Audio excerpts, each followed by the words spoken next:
तो welcome back guys. तो last video में हमने देखा था क्या क्या देख लिया था।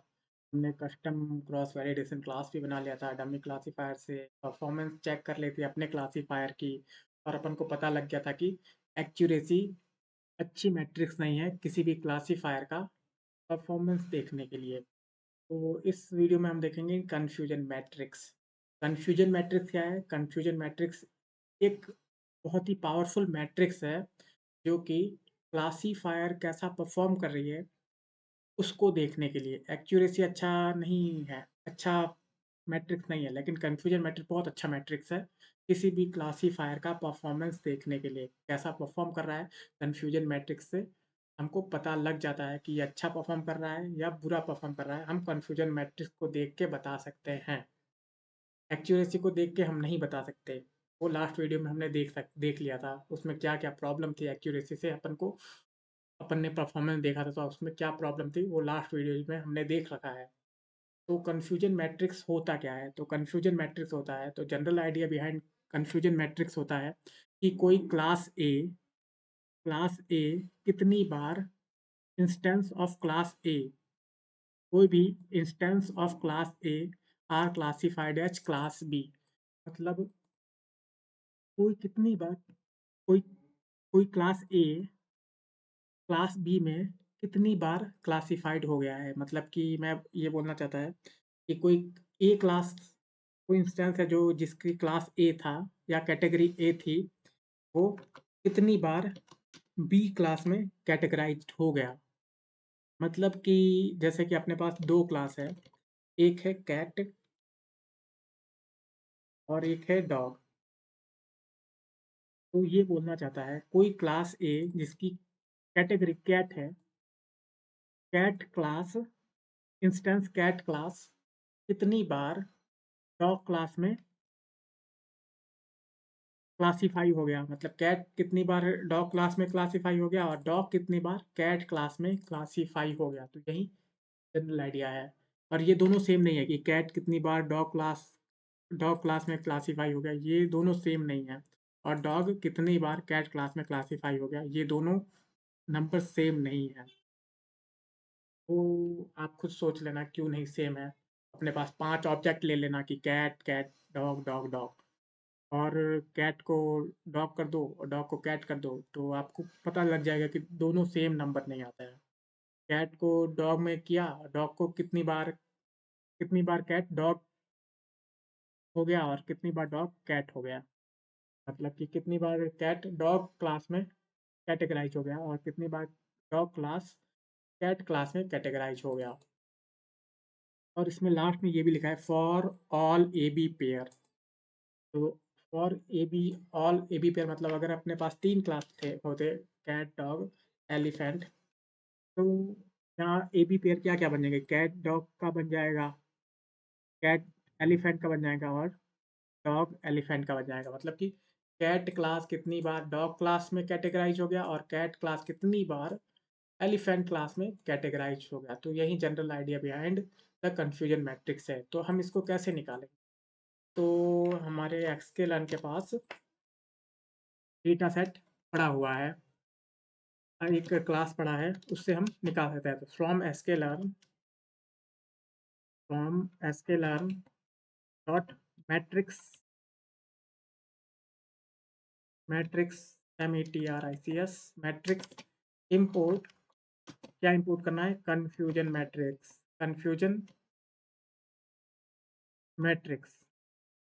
कन्फ्यूजन मैट्रिक्स डिस्प्ले आ रहा है ये तो CON। तो यहाँ कन्फ्यूजन मैट्रिक्स कौन सा है? स्मॉल वाला है confusion matrix. Confusion matrix display अलग है। तो कन्फ्यूजन मैट्रिक्स देख लेते हैं क्या है। तो इससे हम कन्फ्यूजन मैट्रिक्स निकाल सकते हैं। कैसा कन्फ्यूजन मैट्रिक्स है? तो चलो निकालते हैं कन्फ्यूजन मैट्रिक्स। तो कन्फ्यूजन मैट्रिक्स निकालने के लिए अपने पास दो चीज़ होनी चाहिए। पहला आर्ग्यूमेंट होना चाहिए ट्रू प्रिडिक्शंस, मतलब ट्रू जो है ट्रू वैल्यूज, और दूसरा आर्ग्यूमेंट प्रिडिक्टेड वैल्यू। तो अपने पास प्रिडिक्टेड वैल्यू है क्या? तो प्रिडिक्टेड वैल्यू हम किससे निकालें?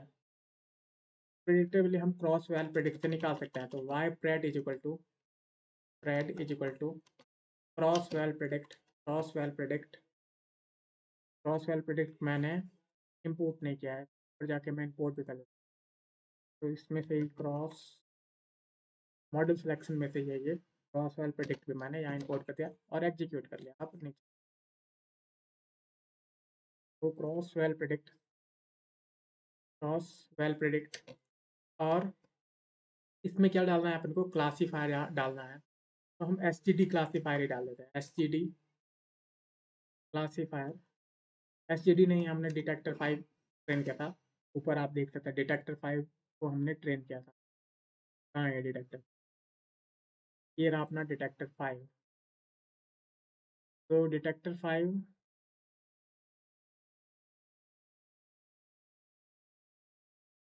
नहीं, हम पहले बनाना पड़ेगा हमको डिटेक्टर 5, या डिटेक्टर 6 बना देते हैं, या डिटेक्टर 8 बना देते हैं। डिटेक्टर 5 की जगह डिटेक्टर 6 करते हैं, या डिटेक्टर 5 रहने देते हैं यार, कोई नहीं। डिटेक्टर 5 आपको बनाना है, इससे एसटीडी से बनाना है। डिटेक्टर 5 क्लासीफायर और यहीं एक्सट्रेन डालना है, एक्सट्रेन, और फिर वाई ट्रेन डालना है, वाई ट्रेन 5। ठीक है, तो ये अब प्रिडिक्शंस दे देगा अपन को। अब सीवी डिफाइन करना है कितने फोल्ड पे। तो ये आउट ऑफ सैंपल प्रिडिक्शंस देता है। आउट ऑफ सैंपल प्रिडिक्शन क्या होता है वो मैं नहीं बताऊंगा, वो मशीन लर्निंग की प्रिडिक्शन पता चल जाएगा। आउट ऑफ सैंपल प्रिडिक्शन मतलब जैसे कि अब ये मैंने CV इक्वल 3 किया है, तो ये डेटा सेट को एक्स ट्रेन और वाई ट्रेन डेटा सेट को 3 डेटा सेट में डिवाइड कर लेगा, D1, D2 और D3। तो पहले क्या करेगा, D2 D3 पे ट्रेनिंग करेगा, और फिर प्रिडिक्शन किस पे करेगा, D1 पे। फिर क्या करेगा, D1 और D3 पे ट्रेनिंग करेगा और D2 पे प्रिडिक्शन करेगा, और फिर क्या करेगा, D1 D2 पे ट्रेनिंग करेगा, फिर D3 पे प्रिडिक्शंस करेगा। इससे क्या आएगा, इससे मिलेगा हमको कि जब इस पे D2 D3 पे ट्रेनिंग करी, तो D1 पे इसने प्रिडिक्शन किया, मतलब कि ये आउट ऑफ सैंपल डेटा है। इसने प्रिडिक्शन किस पे किया, आउट ऑफ सैंपल डेटा पे, क्लीन डेटा पे किया। इसको ट्रेनिंग के टाइम पे D1 डेटा सेट मिला नहीं था, इसको क्या मिला था, D2 D3 डेटा सेट मिला था। तो D1 डेटा सेट ये हो जाएगा, ठीक है। D1 डेटा सेट पे प्रिडिक्शन वैसे ही आ जाएगी, D2 पे भी आ जाएगा, D3 पे भी आ जाएगा। तो वाई प्रेड यहाँ पे देख लेते हैं, वाई प्रेड है क्या, वाई प्रेड। तो ये प्रिडिक्शन दे देगा, आउट ऑफ सैंपल प्रिडिक्शन दिया है इसमें। अब वाई प्रेड मिल गया, तो वाई ट्रू तो अपने पास है ही, वाई ट्रेन 5 वाई ट्रू है। अब कन्फ्यूजन मैट्रिक्स निकाल लेते हैं। कन्फ्यूजन मैट्रिक्स को CM में स्टोर करता है, CM is equal to confusion matrix. True value क्या है, वाई ट्रेन, वाई ट्रेन है, वाई ट्रेन कहाँ है, ये रहा वाई ट्रेन 5। और फॉल्स वैल्यू क्या है, फॉल्स वैल्यू मतलब कि प्रिडिक्टेड वैल्यू क्या है, वाई प्रेड में हमने स्टोर कर रखा है, प्रेड में स्टोर कर रखा है। तो अब CM यहाँ पे CM लिख भी देते हैं कि ये डिस्प्ले भी करें। तो आप यहाँ देख सकते,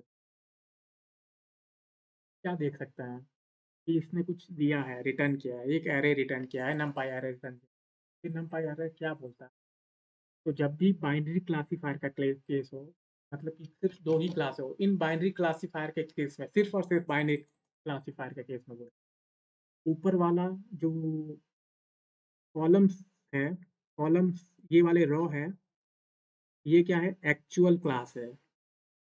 ये एक्चुअल कौन सा क्लास है, एक्चुअल फॉल्स क्लास होगा बाइनरी क्लासीफायर, जब दो ही कैटेगरी हो तभी। तो ऊपर वाला क्या होगा, फॉल्स क्लास होगा, हमेशा फॉल्स क्लास। नीचे वाला क्या होगा, ट्रू क्लास होगा। और ये क्या बताएगा, ये जो ऊपर कॉलम्स है, कॉलम्स बता रहा है, ये जैसे ये वाला कॉलम, ये बताएगा, कॉलम्स क्या बता रहा है, कॉलम्स बता रहा है प्रिडिक्टेड क्लास बताएंगे। और जो रॉ हो गए, ईच रो क्या बताएगा, true class, predicted class column, true class raw. तो ये तो ट्रू, ये क्या है, फॉल्स क्लास है, और ये ये भी फॉल्स प्रिडिक्टेड क्लास है। तो मतलब क्या हुआ इसका, तो मैं एक इमेज की मदद से समझाता हूँ।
तो आप इस इमेज में देख सकते हो, क्या देख सकते हो, जैसे ये क्या है, फॉल्स प्रिडिक्टेड फॉल्स क्लास और ये प्रिडिक्टेड ट्रू क्लास।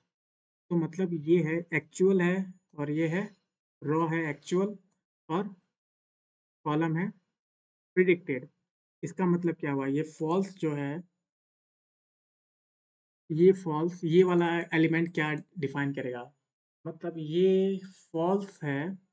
फॉल्स को, फॉल्स कितनी बार प्रिडिक्ट किया है, फॉल्स क्लास को फॉल्स कितनी बार प्रिडिक्ट किया है, 53,892 बार इसने फॉल्स को फॉल्स प्रिडिक्ट किया है।